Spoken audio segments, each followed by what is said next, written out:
tayo ngayon sa Barangay Kabalantian kung saan natagpuan ang isang babae na di umano'y nagahasa. Kasalukuyang iniintay. Enough! Mabuti na lang at hindi pinakita ang identity ng Melissa na yan.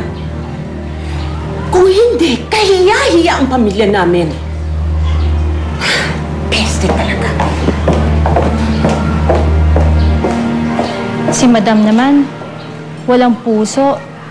Nagahasa na nga yung tao, hindi pa naawa. Sino kayang may gawa nun kay Melissa?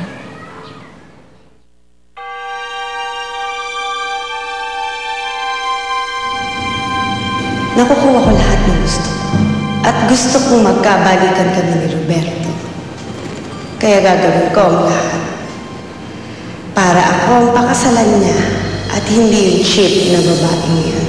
Teka, di ba sabi mo gagawin mo ang lahat para mapaghiwalay sina Roberto at Melissa?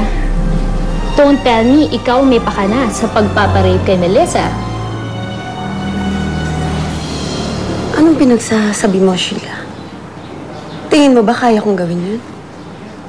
Hindi ako isang demonyo. Hindi ko mapapagawa yun sa isang babae ring katulad ko. Hindi ako ganun kasama katulad ng iniisip mo. Bakit ba ayaw pa nila ipakita sa akin na anak ko? Ano na ba nangyayari sa kanya?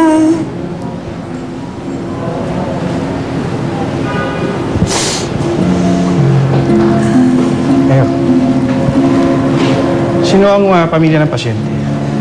Dok, ako po ang nanay ni Melissa. Ako naman yung fiancé niya. Sige, pwede niyo nang makita ang pasyente. Halika kayo, sunod kayo sa akin. Salamat po.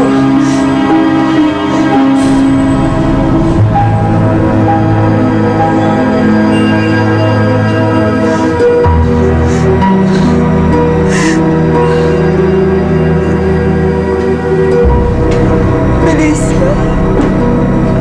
Anak? Mrs., nasa state of shock po ang anak niyo. Hindi kinaya ng utak niya ang trauma na nangyari sa kanya. Kaya binablock ng utak niya ang lahat ng pwedeng pumasok dito. Kawawa naman ang anak ko, Dok.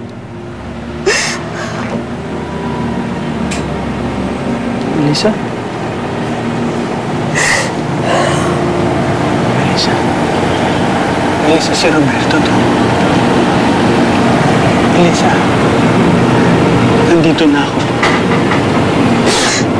Nandito na ako, Melissa. Si Roberto to. Nandito na ako. Nandito na ako. Melissa. Melissa.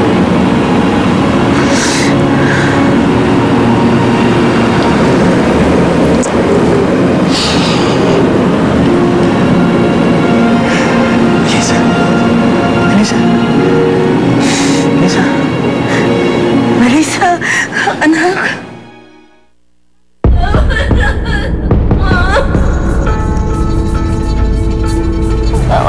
Melissa, si Roberto. Roberto. Si Roberto ako. Palayon mo ako. Melissa. Melissa. Palayon mo ako.